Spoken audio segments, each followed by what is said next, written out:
আল্লাহ বলছে ওয়া মিম্মা রাযাকনাহুম ইউনফিকুন। আল্লাহ বলছে আমি আরো অনেক আয়াত আছে আমরা বলতে গেলাম। আল্লাহ বলছে আমি যেভাবে বলছি, আমি যা দিছি তার থেকে খরচ করো, আমি যা দিছি তা। আল্লাহ তো কখনো আমাকে নিষিদ্ধ কোনো কিছু করতে বলে নাই, বলছে আমাকে কোনো কিছু বলছে। এই জন্য আজকে লক্ষ লক্ষ হাজি হয় মক্কার করে, কোটি কোটি। আমরা হজের এগেনিস্টে নয়, সুফিয়ায়ে কেরাম বলে আমরা কোনোদিনও হজের এগেনিস্টে নয়। হজ আল্লাহ রাসূল নিজে করছেন। হজ রাসূল সাল্লাল্লাহু আলাইহি ওয়াসাল্লাম আল্লাহ পাকের কোরআনের মধ্যে হজের কথা ফরজ করা হয়েছে, সেটার বিরুদ্ধে তো আমরা। কিন্তু আমরা কোনটার বিরুদ্ধে? এত লক্ষ লক্ষ কোটি কোটি মানুষ হয়, কিন্তু আজকে দোয়া কবুল হয় না কেন? আজকে সব কিছু অবস্থা খারাপ। আজকে পরিস্থিতি কি? আজকে হজ করে আসি, হজে যাচ্ছে, হজ থেকে আসার পরে কি অবস্থা হইতেছে আশেপাশে একটু দেখেন। আজকে যে হজ করতেছে সে হজ থেকে আসার পরে কি অবস্থা হইতেছে। তাই বিধি হজে যাবেন না, যাইতে হবে। হজে যাইতে বলছে তোমাকে আর্থিক ভাবে সচ্ছল ভাবে হালাল উপায়ে হালাল কামাইয়া সঠিক ইনকাম করি, এক এক পাই করি জমাইয়া, সবার দায়িত্ব পালন করি, যাকাত পেতাব পরিবার দায়িত্ব জমাইয়া, সে তোমার কাছে অন্য সমর্থ আছে, অ্যাসেট আছে, সেখান থেকে সেভ করি, তারপরে বলছে তোমাকে হজে যাওয়ার জন্য। এখন তুমি যেই টাকা দিয়ে যাচ্ছ সেই টাকা যদি আল্লাহর হুকুমের আল্লাহ পাক দেওয়া সেভাবে না হয়, তাহলে এখন ভাই তুমি চিন্তা করে দেখো, তুমি যে সমস্ত মোল্লা মুর্শিদরা করতেছে, মালান সাহেবেরা করতেছে 2 টাকা পাওয়ার জন্য, তাড়াতাড়ি তাড়াতাড়ি হজ করে আসো, তাড়াতাড়ি যাও, তোমার কাছে তো আছে। তারপরে বিভিন্ন ভাবে কমিশন খাওয়ার জন্য যারা বলতেছে, আরে ভাই ওই টাকা দিয়ে তুমি কমিশন দিয়া যদি হজে না যাইয়া তুমি যদি আগে নিজের সহিষ্ণুতা হালাল কামানোর ব্যবস্থা করতা, হালাল পত্রিকা এগুলো এমন জায়গায় দিয়ে দিতা যেটার দ্বারা একটা গরিব মিসকিন অসহায় বা আল্লাহ সৃষ্টি যারা সমর্থই তারা খাইয়া উপকারিত, এই তোমার এই হজ থেকে অনেক উত্তম হইতো। এটাই সুফিয়ায়ে কেরাম বলে। সাইয়্যিদিনা কারীমুন সাল্লাল্লাহু আলাইহি ওয়াসাল্লাম। আসসালামু আলাইকা ইয়া সাইয়্যিদি ইয়া রাসূলুল্লাহ ওয়া আলা আলিকা ওয়া আসহাবিকা ইয়া সাইয়্যিদি ইয়া রাহমাতাল লিল আলামিন। الصلاة والسلام عليك يا سيدي يا رسول الله وعلى آلك وصحابك يا سيدي يا رحمة للعالمين. اللهم صل على سيدنا محمد وعلى آل سيدنا محمد وبارك وسلم وصل عليه.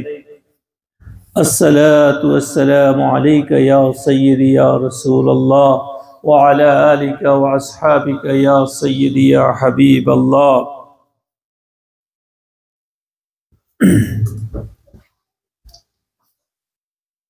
الحمد لله الله رب العالمين লাখ লাখ শুকর।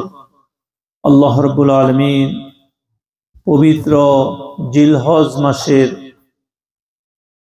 আমাদেরকে আজকে এই মাহফিল করার জন্য তৌফিক দিচ্ছে, এই জন্য আমরা সবাই বলি আলহামদুলিল্লাহ।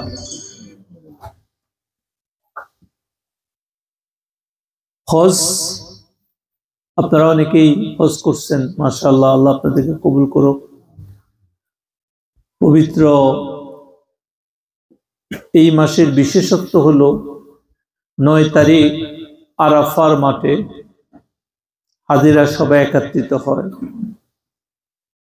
ওটাকে কেন্দ্রিক করে আল্লাহ পাক হযরত ইব্রাহিম আলাইহিস সালামকে কিছু কার্যক্রম ওনার সুন্নত হিসাবে পরবর্তীতে রাসূলুল্লাহ সাল্লাল্লাহু আলাইহি ওয়াসাল্লামের উপর আমাদেরকে কোরআনের মাধ্যমে হজকে ফরজ করা হয়েছে সমর্থবানদের জন্য। তো মেইনলি যেই হজ সেটা হলো আর্থিক এবং শারীরিক, আর্থিক এবং শারীরিক দুইভাবে হজ করতে হয়। আর্থিক তো আপনারা জানেন ভালো করে, অর্থনৈতিক অবস্থান সমর্থবান যাদেরকে বলে অর্থনৈতিকভাবে যিনি সমর্থবান, আর শারীরিকভাবেও যিনি সমর্থবান।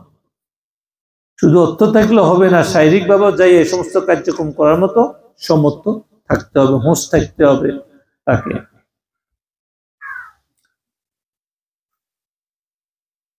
এই জন্য এই হজের যে মেইন হাকিকত, আমরা যারা এই সেন্টারে বসে আছি, আমরা শরীয়তের হুকুমকে আমরা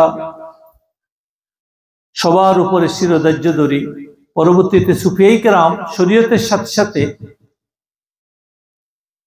তরিকতের জগতেও হজকে বিশ্লেষণ করা হয়েছে। যেরকম শরীয়তের হজ আছে, শরীয়তের নামাজ আছে, অজু আছে, এরকম তরিকতের হজ আছে। কি আছে? তরিকতের হজ আছে। শরীয়তের অজু কি, তরিকতের অজু কি, আমরা এটা নিয়ে অনেক আলোচনা করছি। এক্সাম্পল দিতেছি ছোটভাবে। এভাবে শরীয়তের নামাজ কি, তরিকতের নামাজ কি, কেউ কেউ এটাকে হাকিকতের নামাজও বলে। এরকম শরীয়তের রোজাও আছে, তরিকত হাকিকতের রোজাও আছে। এরকম শরীয়তের হজও আছে, তরিকত হাকিকতের হজও আছে। এরকম শরীয়তের যাকাতও আছে, তরিকত হাকিকতের যাকাতও আছে। তো আমরা আজকে যেটা নিয়ে আলোচনা করবো, যখন হজের মাস, পবিত্র হজ, এই জন্য আপনারা যারা আছেন, যারা বাইরে শুনবেন, পরবর্তীতে শুনবেন, আল্লাহ পাক হজ যেই আমরা যেটা শরীয়তের অর্থে বুঝি, একটু আগে বলছি যে ইয়াউমুল আরাফাতে যারা, এর পরবর্তীতে মিনাতে যাবে, তারপরে ওখানে শয়তানের পাথর মারা হয়, জমরাতে যাইয়া, তারপরে বিভিন্ন কার্যক্রম করে, তারপরে আবার তাওয়াফ করে আসি, সাই করে, সাপা মারতে দৌড়ায়, এগুলা সবকিছু কি, কোনটা ওয়াজিব, কোনটা ফরজ আরাফা লইয়া, আর কোনটা সুন্নতে মুআক্কাদা, কোনটা সুন্নত, কোনটা, এগুলার প্রত্যেকটা আপনারা শরীয়তের অর্থে জানেন। এটার মূল উদ্দেশ্য কি? এত কষ্ট করে যাওয়ার উদ্দেশ্য কি?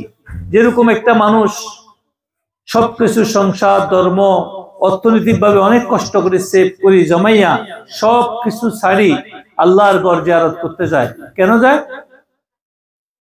আল্লাহর ঘর জিয়ারত করতে কেন যায়? হজ করার জন্য যায়। হজ মানে কি? হজের হাকিকি অর্থ কি? কোন কোন বুজুর্গানে বলছে হজ মানে কাবাগর দর্শন করা। কোন কোন বুজুর্গ বলছে হজ মানে কি? কাবাগর দর্শন করা, জিয়ারতুল কাবাকে করা, তাই না? তো এখন এখানে কাবাকে আল্লাহ পাকের একটা সৃষ্টি, একটা আল্লাহ পাক তৈরি করছে তার বান্দাকে দিয়ে, কি একটা ঘর, আল্লাহর ঘর বলা হয়, তাই না? সেটাকে দেখার মাধ্যমে কার স্মরণ হয়? আল্লাহর স্মরণ হয়। তো ওখানে এত টাকা খরচ করে যাওয়ার মাধ্যমে, এত টাকা পয়সা সবকিছু রাখার উদ্দেশ্য কি? উদ্দেশ্য হলো একমাত্র আল্লাহ পাকের হুকুমকে তামিল করা। আল্লাহ পাকের হুকুমকে কি তামিল করা। এই জন্য এই হজের যে মূল উদ্দেশ্য, নিজের পবিত্র করা। কি করা? নিজেকে পবিত্র। যাকাত শব্দ তো কি? পবিত্র করা। ওযু শব্দের অর্থ কি? পবিত্র করা। আর সালাত শব্দের অর্থ কি? সাল্লু, যে আল্লাহ স্মরণের মাধ্যমে অন্যান্য জিনিস থেকে নিজেকে কি করা? দূর করে দিয়া শুধু আল্লাহকে সামনে রাখা। তার মানে কি? এটাও সবকিছু থেকে নিজেকে পবিত্র করি, একমাত্র আল্লাহ পাকের স্মরণে আসি, যাওয়া। তো পাঁচটা রুকন আছে না আমাদের, যে নামাজ, রোজা, হজ, যাকাত, ঈমান, তাই না? ঈমান তো প্রথম আসে, তাই না? ঈমান মানে কি? ময়লা থেকে নিজেরে পবিত্র করা, গন্দেগি থেকে, এক আল্লাহ ছাড়া সবকিছু মাথা থেকে সরাই নেওয়া। রোজা মানে কি? নিজেকে বিরত করা মন্দ কাজ থেকে, খারাপ কাজ থেকে, সমস্ত রকমের নিষিদ্ধ কাজ থেকে নিজেকে বিরত, আল্লাহ যা কিছু তার থেকে বিরত রাখার নাম কি? রোজা। তাও কি পবিত্র। তারপর যাকাত মানে কি? আল্লাহ পাকে যে সমস্ত মাল দিছে আর্থিক ভাবে, দুনিয়াবি ভাবে, এগুলার মধ্যে একটা অংশকে দিয়া ওই মালগুলো এগুলো পবিত্র করা, তাই না? তার মানে কি? যাকাত মানে কি? আপনাকে নিজেকে পবিত্র, যা কিছু পবিত্র করা, তাই না? তো হজ শব্দের অর্থ পবিত্র হওয়া, আল্লাহ দিদারের মাধ্যমে, আল্লাহ জিয়ারতের মাধ্যমে, আল্লাহর কার্যক্রমের মাধ্যমে নিজের যত রকমের পাপ আছে, অন্যায় আছে, ভুল আছে, সেগুলা থেকে নিজেকে পবিত্র করার নাম কি? হজ। এটা অনেক অর্থ আছে। তো এখন আপনার আর কি বাকি রয়েছে? নামাজ আমরা আগে আলোচনা করছি। দেখুন মূল যে জিনিসটা, সেটা হলো কি? আপনি এত কষ্ট করে যাচ্ছেন, এত করে যাচ্ছেন, তো সেখানে যাওয়ার পরে প্রথম কোন জিনিসটা দেখা হয়?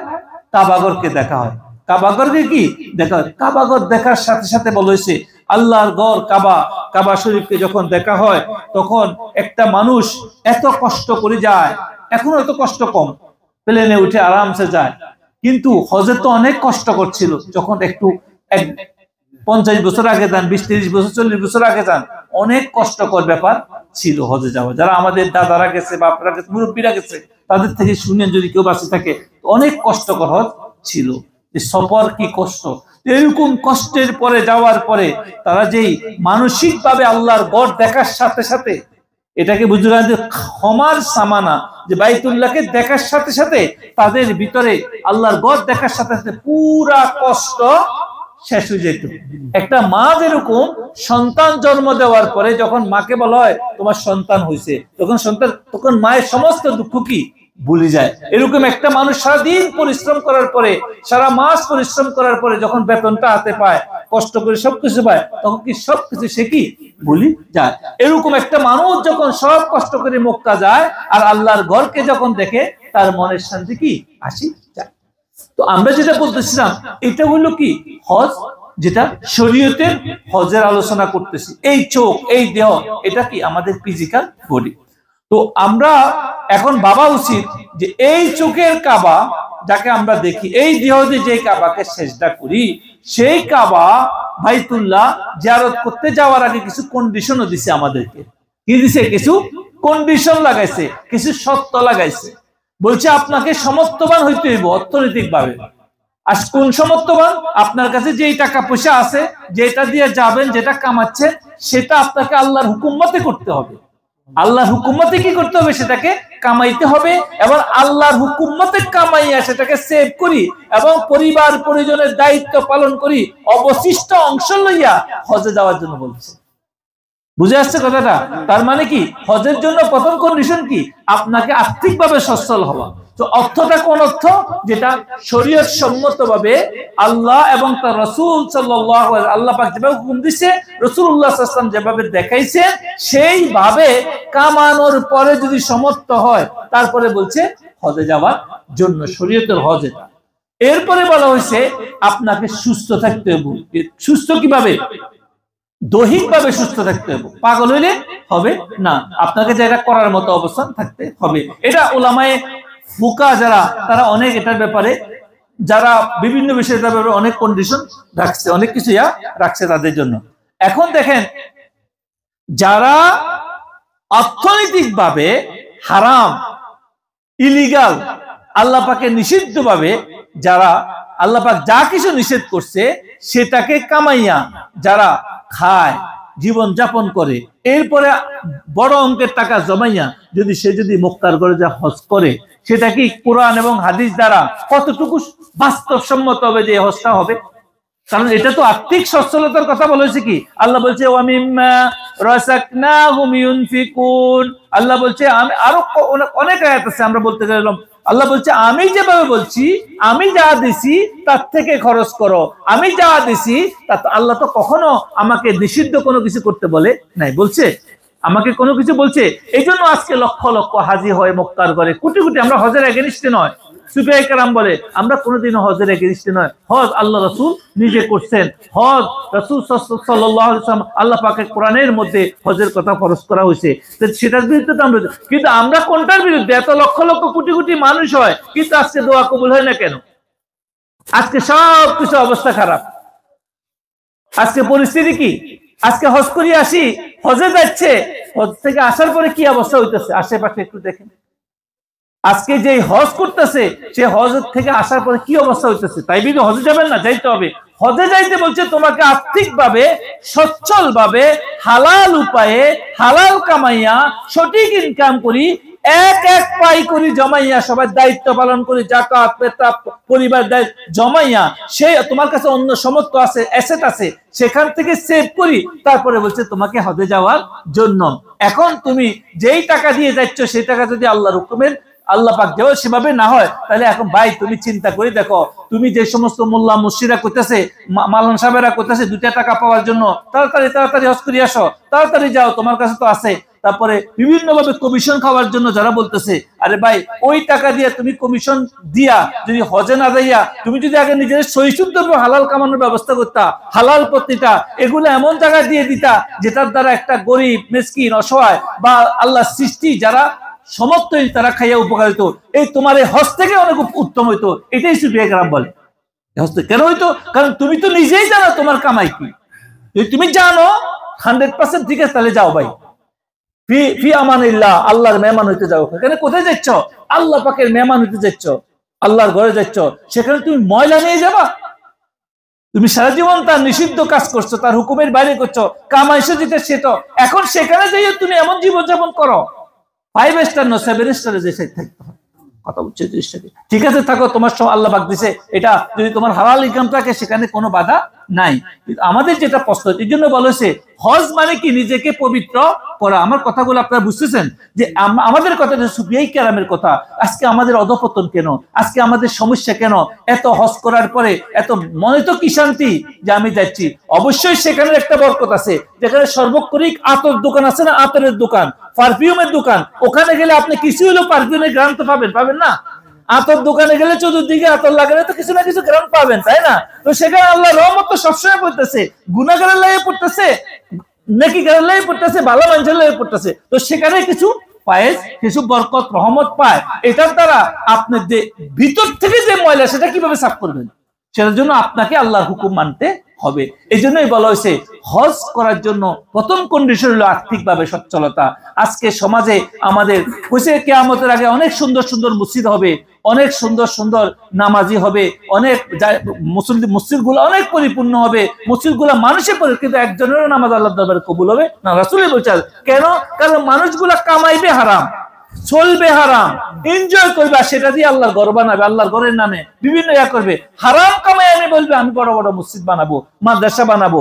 আর আমাদের আলেম সমাজের এক শ্রেণী আছে, তারা এগুলা নেওয়ার জন্য ফতুয়া দিয়ে দিবে, ভাই যদি ঘর দাও আল্লাহর ঘর বানাও তাহলে তোমার লাগে জান্নাত হয়ে যাবে, ভাই তাড়াতাড়ি করো, তোমার তো টাকা আছে, টাকাটা কোথায় থেকে কামাইছে এটা দেখার দরকার নাই, তাড়াতাড়ি হজে যাও, তাড়াতাড়ি কোথায় যাও, হজে যাও, হজ করিয়ে আসো। কিন্তু এটা তোমার যদি সমর্থ হয়, আল্লাহ পাক তোমাকে যদি সঠিক উপায়ে কামানোর ব্যবস্থা দিচ্ছে, হালাল থাকে, তাহলে এটা দ্বারা কি করো, তুমি হজ করিয়ে আসো। তোমার যদি ফরজ হয়, এখন ফরজ হয়েছে না হয়েছে এটা চিন্তার আগে ভাই তোমার কামাইটা কি সেটা তোমাকে চিন্তা করা উচিত। এই জন্য সুফিয়া কেরামের কাছে যখন কেউ যাইতো যে হযরত আমি হজে যাইতে চাই, তো তখন আমরা দেখছি আমাদের বুজুর্গরা বলছে ঠিক আছে হজ তো অবশ্যই যাবা, কিন্তু আগে তুমি একটু বসো, এক জায়গায় বসো, একটা রুমের মধ্যে বসো, বসি তোমার কামাইগুলা দেখো, তোমার সমর্থগুলা দেখো, তোমার পরিবার পরিজনের দায়িত্ব ঠিকমতো পালন করছো কিনা দেখো, তোমার যে সম্পদ সেখানে কোনো হারাম আছে কিনা দেখো, সব কারোর সাথে কোনো খারাপ আচরণ করছো কিনা দেখো, কোনো মানুষের সম্পদ লুট করছো কিনা দেখো, কাউকে জুলুম করছো কিনা দেখো। আগে এদের থেকে ক্ষমা চাও,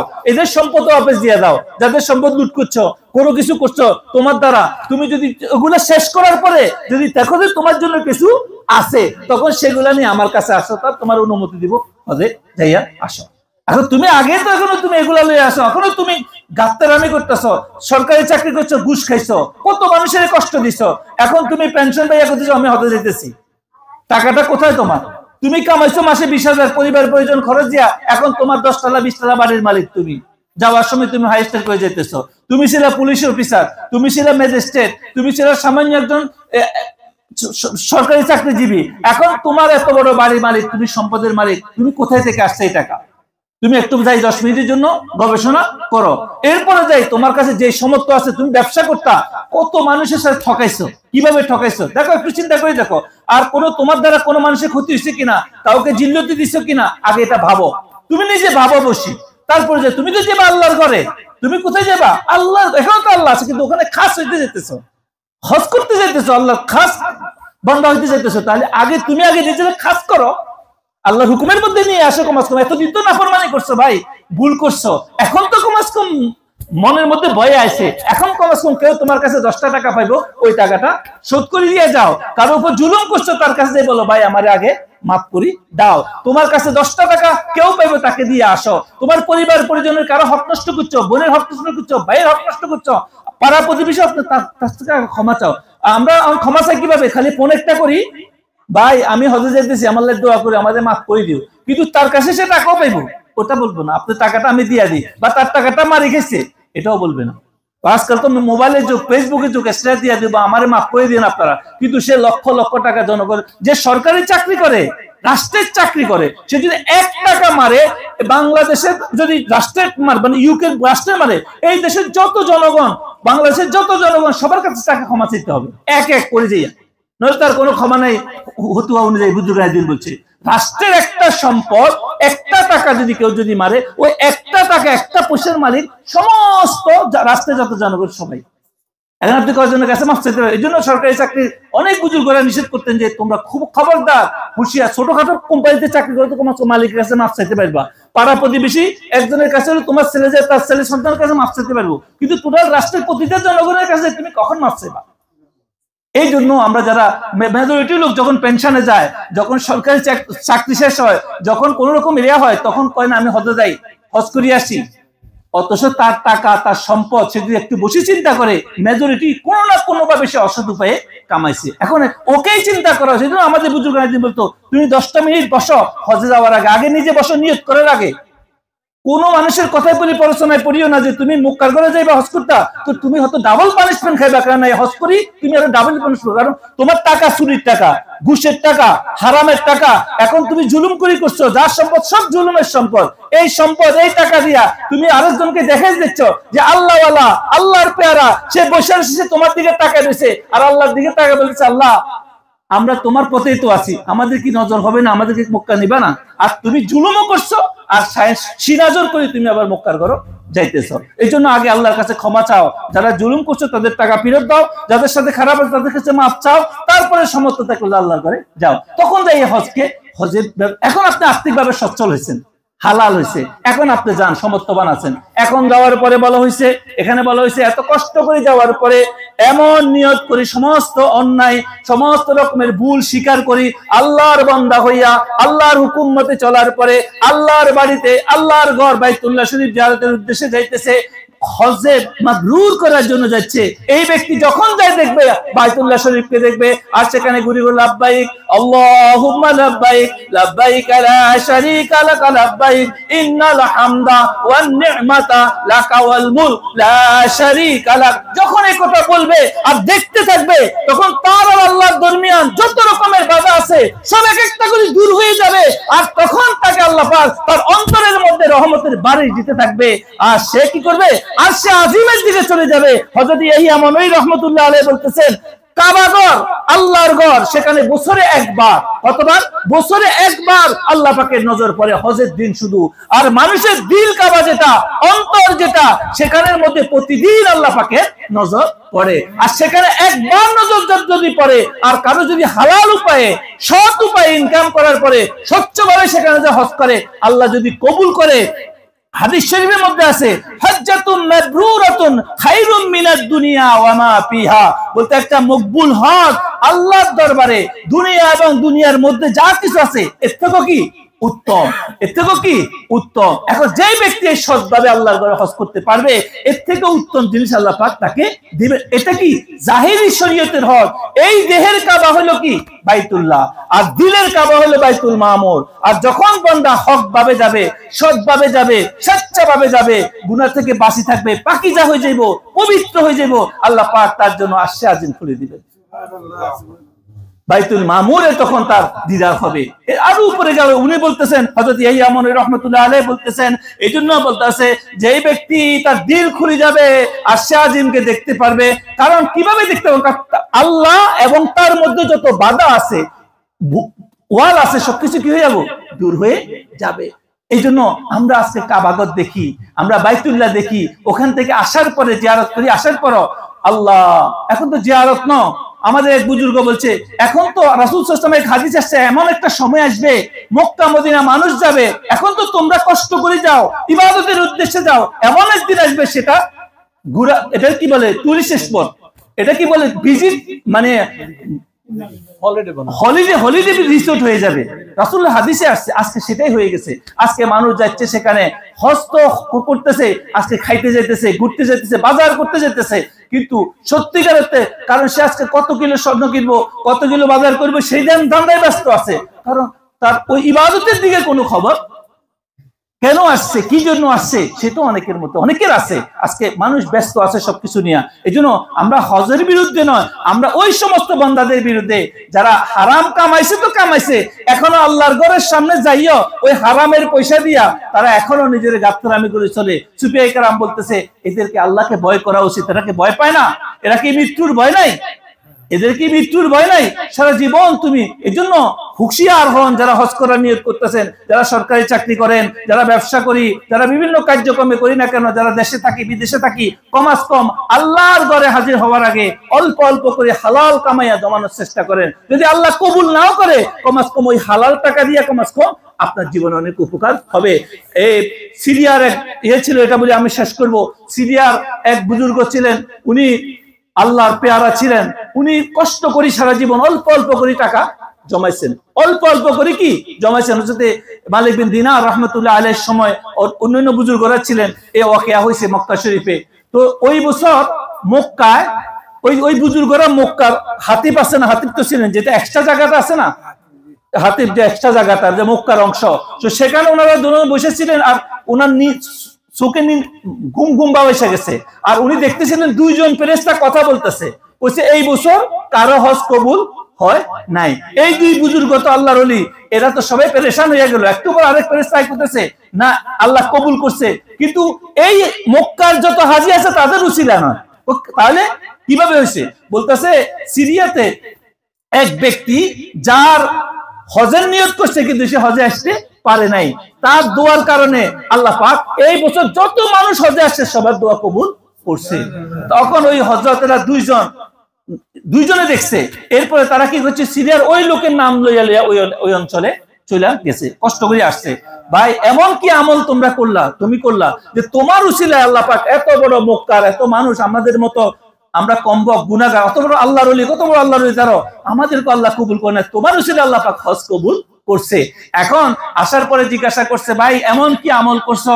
বলতেছে আমি আমার ঘরের পাশে খুব সুন্দর মানে খুশবুদার মানে রান্না করা মাংসের আওয়াজ পাইছি, আমার ছেলে মাংস খাওয়ার জন্য কান্নাকাটি করছে। তো তখন আমি যখন আমার ফ্যামিলিকে পাঠাইছি বা ইয়া করা হয়েছে, মাংস আনার জন্য যাওয়া হয়েছে, ওই ঘরে যে যিনি রান্না করছেন ওই ভদ্র মহিলা বলছেন এই মাংস আপনারা খাইতে পারবে না, এই মাংস কি আপনাদের জন্য কোন রকমের হালাল নয়, এটা আমাদের জন্য হালাল, আপনাদের জন্য হালাল নয়। তখন তিনি জানতেছেন তার বিবি সাহেবের মাধ্যমে ওকার মধ্যে আছে যে এটা কেন আমরা খাইতে পারবো না? তো বলতেছে আমার ছোট ছোট বাচ্চা আজকে অনেক দিন যাবত তারা না খাই আছে, তাদের আব্বা নাই, তাদের আব্বা কি না এতিম বাচ্চা, আমরা কোনোভাবে খানা ব্যবস্থা করতে পারি নাই।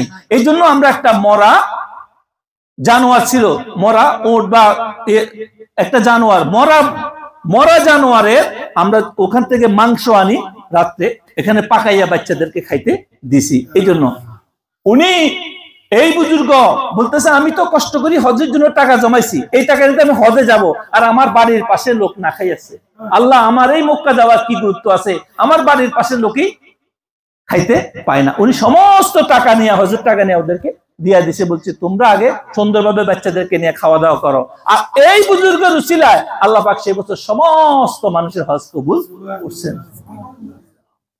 আর আমরা আজকে এই সমস্ত কেন উনি কষ্ট করি হালাল উপায়ে কষ্ট করি কামাইছে, আর তার বাড়ির পড়শি পাড়া প্রতিবেশী তারা না খাই আছে, তিনি জানতেন না, আর জানার সাথে সাথে তিনি কি করছেন ইয়া করে দিচ্ছেন। এই জন্য আমাদেরও চিন্তা করা উচিত যে আমরা যারা হজে যেতেছি আমাদের আশেপাশে সমাজে বহু লোক অসহায় অবস্থার মধ্যে আছে, তাদের সমস্যার মধ্যে আছে, বিভিন্ন ভাবে আছে, আমরা তাদের চিন্তা না করি আমরা হজ করা উচিত। অবশ্যই হজ যাদের সমর্থ আল্লাহ পাক ফরজ করছে সেখানে কারো কোনো কথা বলার নাই, কিন্তু আমাদেরকে দেখা উচিত কি আমার এই ইনকাম, আমার এই চলাচল, আমার এই টাকা এটা কি আল্লাহর হুকুম মতে হচ্ছে কিনা, আমার যা কিছু আল্লাহর হুকুম মতে আছে কিনা। যদি আল্লাহর হুকুম মতে এটাকে ভাই তোমার তো উপর ফরজ যে তুমি যাইতেই হবে, আর যদি আল্লাহর হুকুম মতে না হয় তাহলে তুমি এই টাকা এই সম্পদ যতই কিছু করো এগুলো ওদের কাছে ওয়াপস দিয়ে দাও যাদের থেকে লুট করছো, ও যদি না পারো এগুলো এমন জায়গায় দাও তাদের উপকার, তুমি উপকারের চিন্তা করিও না। এটাই সুফিয়া কেরামের কথা। আল্লাহ রাব্বুল আলামিন হজ যে হাকিকতে হজ এই হজ করার জন্য আমাদেরকেও তৌফিক দান করো। আর দিদারে ইলাহি আল্লাহ পাক আমাদের সবাইকে তৌফিক দান করো। এই জন্য আমরা সবাই চেষ্টা করব, দোয়া করব আল্লাহ পাক যারা হজে গেছে তাদের উসিলায়, যারা মকবুল বান্দা, আল্লাহর কোন না কোন মকবুল বান্দা আল্লাহর ঘরে আছে, এই জন্য তাদের উসিলায় আল্লাহ আমাদেরকেও কবুল করো। যে সমস্ত ভাইরা ভুলের মধ্যে আছে, যে সমস্ত সরকারি চাকরিজীবী, যে সমস্ত রাষ্ট্রীয়ভাবে ব্যবসা বাণিজ্য দুনিয়ার মোহে আছি, গাফলতের মধ্যে ডুবে আছি, তাদেরকে হোশ করা উচিত, তাদের এই সমস্ত ভুল থেকে ফিরে আসা উচিত, তওবা করা উচিত। যদি আমার মধ্যে কোনো অন্যায় থাকে সে অন্যায়ের জন্য আল্লাহর কাছে ক্ষমা চাওয়া উচিত। যার আচরণ, যার ব্যবহার, যার সামাজিকতা, যে বিভিন্নভাবে মানুষকে কষ্ট দেয়, সমাজকে কষ্ট দেয়, টাকা পয়সা লুটপাটের মাধ্যমে, সরকারি চাকরির মাধ্যমে মানুষ আসে সেবার জন্য তাদের সাথে খারাপ ব্যবহার করে, বিভিন্নভাবে ঘরে বাইরে পরিবার, ভাই বোন, আত্মীয় স্বজন, বিবি বাচ্চা তাদেরকে কষ্ট দেয়, এই সমস্ত লোকের কোনোদিন হজ হবে? বুজুর্গরা বলছে হজ হবে না। এই জন্য এখন থেকে তৈরি করা উচিত যে তাদেরকে হোশ করা উচিত। হজ থেকে আসার পরে তো পুরাপুরি সবকিছু ছাড়িয়ে দিতে হয়। আল্লাহ রাব্বুল আলামিন আমাদেরকে প্রকৃত হাজি হওয়ার জন্য, প্রকৃত ইবাদতকারী হওয়ার জন্য তৌফিক দান করুক।